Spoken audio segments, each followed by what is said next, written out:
Yang ketujuh, janjian di lokasi yang familiar. Ini kalau semua tahapan 1-6 udah terpenuhi, kita udah yakin, udah janjian nih, saya mau menghubungi seller ini nih, udah janjian dengan si A, si B gitu. Kalau bisa ajak temen ya, karena itu penting. Kalau misalnya udah merasa yakin, aman, berada di keramaian, tempatnya familiar, kita udah paham areanya, ya udah cari di situ. Kedelapan, jangan sampai lupa kalau punya bawa powerbank atau chargeran, atau kalau misalnya di tempat di lokasi cari stop kontak ya kalau nggak punya powerbank. Tapi saya sih sarankan wajib ya bawa powerbank buat ngetes nanti colokannya apakah normal atau enggak. Nah, nanti pakai kabel bawaannya tuh, apakah ada oblak atau enggak, soalnya kan kita nggak tahu ya pemakaian orang tuh gimana ya, beda-beda dengan kita. Mungkin kita hati-hati tapi orang lain nggak hati-hati. Dicolok, misalnya coba digoyang-goyang kabelnya, dia putus nyambung nggak nih konektor dari charger, nyarger enggak kayak gitu. Kalau dia udah oblak, saya sarankan nggak usah dibeli. Ya, tapi kalau harganya murah banget dan teman-teman suka, ya udah dengan konsekuensi chargernya nggak nyaman nanti pas ngecas. Itu pentingnya. Yang kesembilan, cek kondisi fisik ya, harus sesuai deskripsi. Nah, apa aja yang dicek nih? Di poin 10 saya udah merangkum banyak hal. Cek fungsional HP ya. Fungsional HP ini penting ya. Jadi lihat-lihat dulu aja, di scroll-scroll apa gitu. Kayak kita pakai HP sehari-hari aja, buka-buka. Nah, setelah itu kita cek bagian hardware-nya. Yang pertama adalah layar. Ini saya selalu konsen untuk layar ya, soalnya layar itu penting banget, akan kita lihat setiap hari.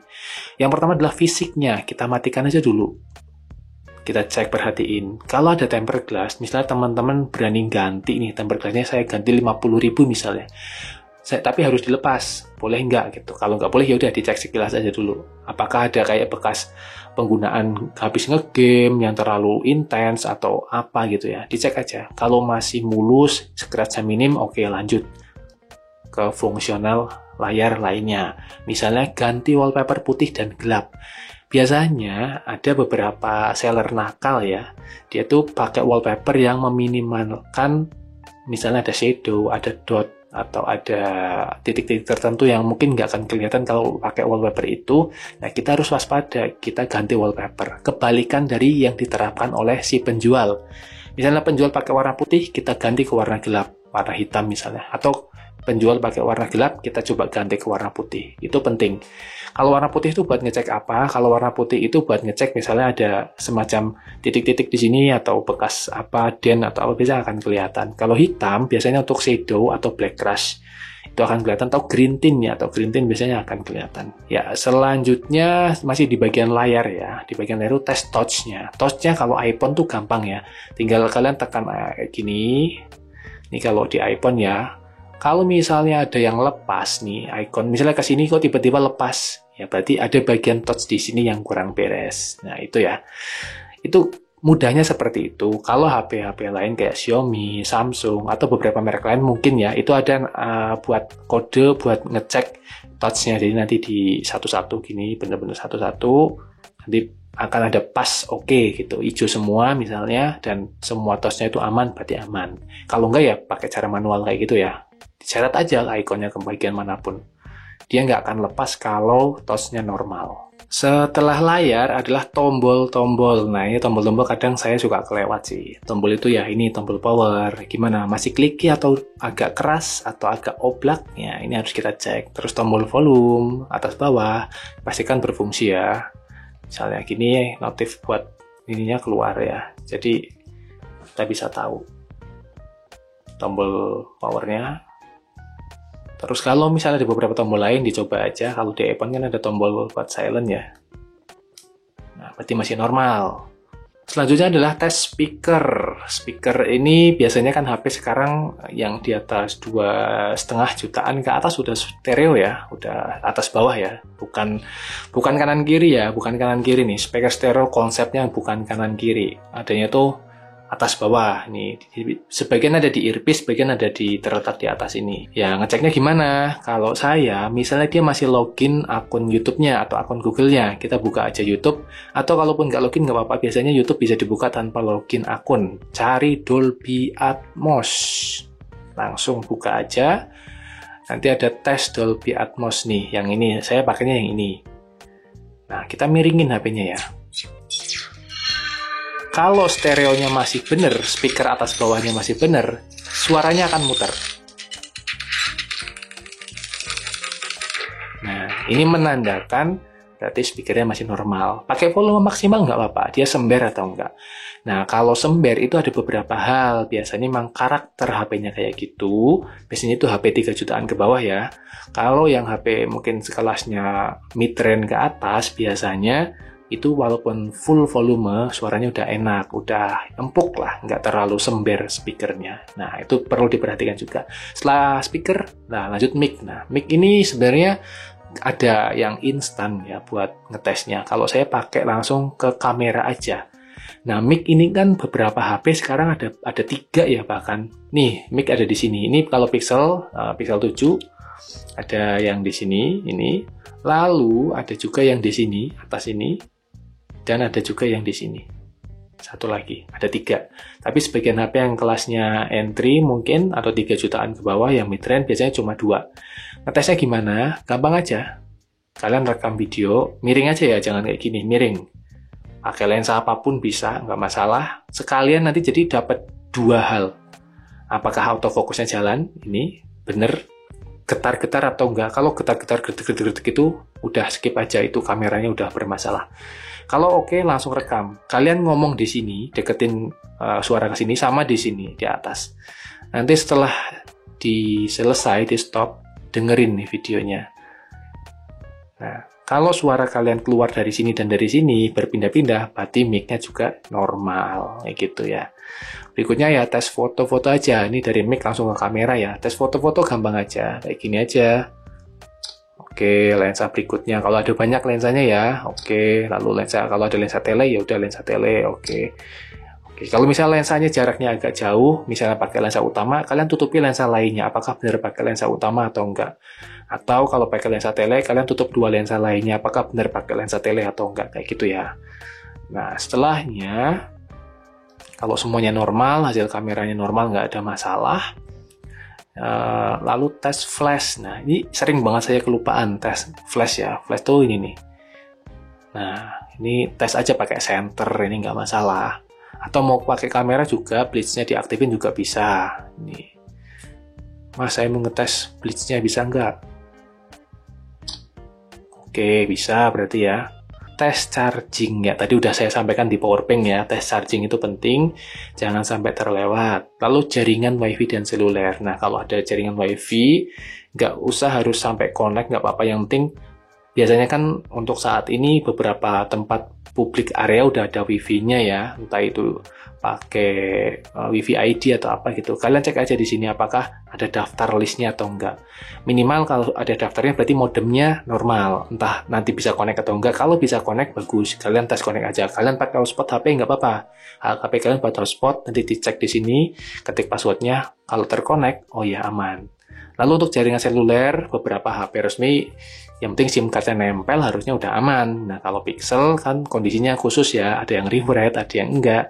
Kalian harus tes pakai SIM card kalian, jangan pakai SIM card si penjual. Karena kadang ada aja kendalanya. Pakai SIM card si penjual, oh aman, sinyalnya muncul. Pakai SIM card kita pas sampai rumah, itu ada aja kadang kendala, kadang sinyalnya nggak mau gitu ya. Nah, kita harus bawa SIM card atau SIM ejector ya. Berarti saya tambahin ya, SIM ejector jangan lupa dibawa.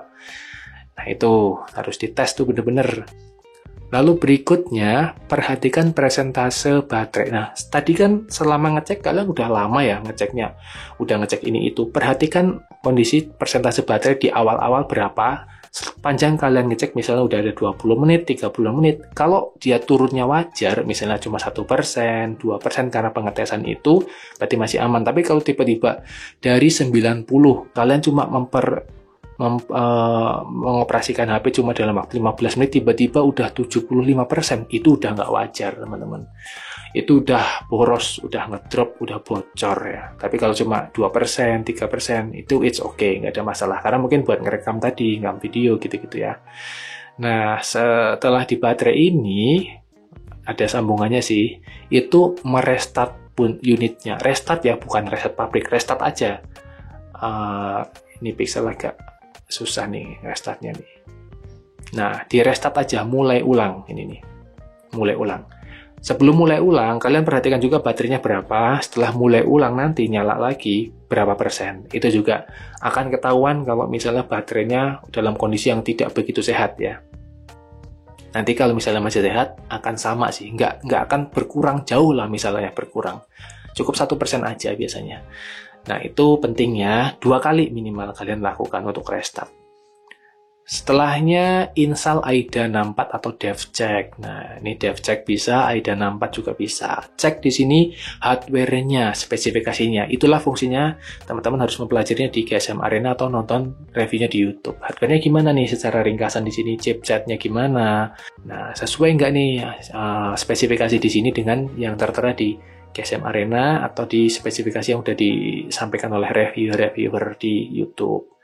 Nah, baterai ya, beberapa HP itu sekarang ada namanya siklus pengisian. Ya, di sini punya saya udah lumayan banyak nih, di 587. Berarti HP ini sudah cukup lama dipakai ya, udah cukup sering. Ya, normalnya sih yang penting SOT-nya atau screen on time-nya masih di atas 4,5 jam, menurut saya masih wajar. Karena nih HP dipakai, bukan HP cuma disimpan buat pajangan ya. Nah, kita juga harus tahu kapasitas maksimalnya berapa dan kapasitas yang penuhnya di sini berapa. Biasanya akan dilaporkan begitu. Nanti kita bisa tahu, oh ini kondisi baterai health-nya tinggal berapa persen. Kalau saya sih pribadi, kalau udah di bawah 80, agak pikir-pikir lagi ya. Kecuali memang unit ini unit tua dan langka. Oke, saya ambil nggak apa-apa. Tapi kalau masih unit usia 2 tahun, usia 2,5 tahun lah ya, itu paling nggak di atas 85 sih harusnya. Masih, kalau baterainya ori itu masih segitulah. Berikutnya sensor-sensor juga bisa dicek. Di DevCheck ini ada buat ngetes sensor. Semuanya ada ya di sini.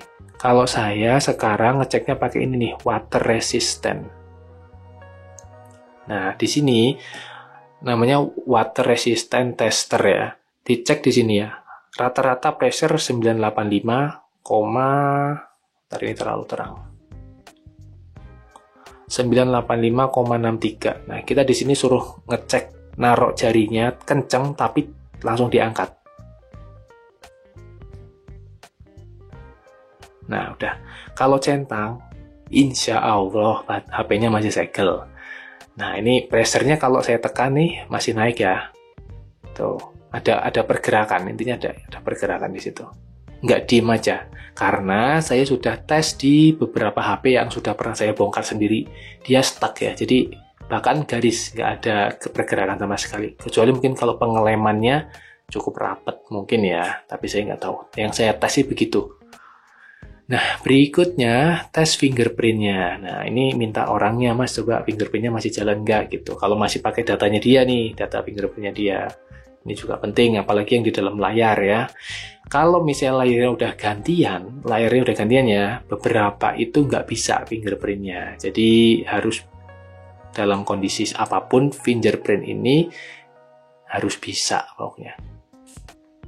Nah, berikutnya adalah jika ada skin dan tempered glass, mintalah untuk dilepas. Ini di tahap akhir aja, kalau misalnya udah mau deal, misalnya ada skin atau ada di sini tempered glass yang cukup mungkin udah dipakai agak lama kan nanti akan kita ganti juga gitu. Kita mintalah untuk dilepas. Ini boleh ya Mas saya lepas. Saya mau lihat bodinya gimana nih, fisik aslinya gimana ya gitu. Ke-11, ini poin setelah tadi poin 10 ya. Sekarang poin ke-11 adalah mengambil kesimpulan nih. Jadi, jika 80% kondisi unit itu sesuai dengan deskripsi dan kita cocok, lanjutlah negosiasi. Negosiasi itu apa aja? Ya negosiasi harga, Mas boleh kurang lagi nggak misalnya. Atau misalnya teman-teman udah punya charger nih, Mas udah chargernya nggak usah dibawa tapi kurangin segini ya, kayak gitu.